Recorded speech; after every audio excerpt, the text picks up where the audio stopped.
नदीमुल हक साहब ने जो बोला था ना, किसी के बाप का हिंदुस्तान थोड़ी है, बिल्कुल मैं कहना चाहता हूं, जिन्होंने इस देश के लिए खून बहाया उनके बाप का हिंदुस्तान है, उस गरीब मुस्लिम कारीगर के बाप का हिंदुस्तान है। पर जो ये कहते हैं कि आगरे का लाल किला किसके बाप ने बनवाया, आगरे का किला किसके बाप ने बनवाया, दिल्ली का किला किसके बाप ने बनवाया, हैदराबाद का चार मीनार किसके बाप ने बनवाया, उसके बाप का यह हिंदुस्तान नहीं है। और उसके बाद भी जो आप करना चाहते हैं, अगर इस रास्ते में आप कांटे बिछाना चाहते हैं, तो उनके लिए एक लाइन कहना चाहता हूं, सभापति महोदय, तेरी तमन्ना है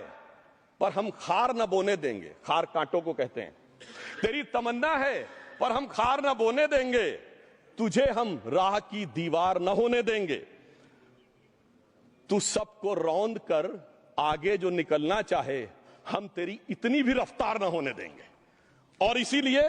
हमारी सरकार ने इस विषय के ऊपर एक सही और सटीक प्रयोग करने का प्रयास किया है। मैं दूसरी बात यह भी बताना चाहता हूं, हमारे डीएमके के तिरुचि शिवाजी ने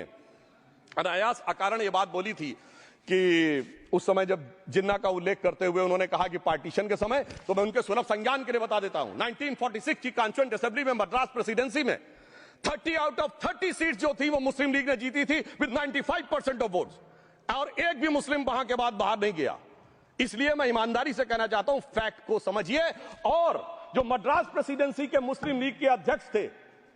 और पीजे पोकर साहब बहादुर और मोहम्मद इस्माइल, वही बाद में इंडियन यूनियन मुस्लिम लीग के अध्यक्ष बने, और उन्होंने 28 अगस्त 1947 को सेपरेट इलेक्टोरेट मांगे, जो कोई जाके कॉन्स्टिट्यूएंट असेंबली की डिबेट में पार्लियामेंट किया। आप वेबसाइट पे पेज नंबर 270 पे जाके पढ़ लीजिएगा। सरदार पटेल ने बड़े गुस्से में इस बात को कहा, अब जो हो गया सो हो गया, एक रात में दिल नहीं बदल गया, मगर अब देश के लिए कैसे आगे बढ़ना है उसके लिए ईमानदारी से आगे आओ।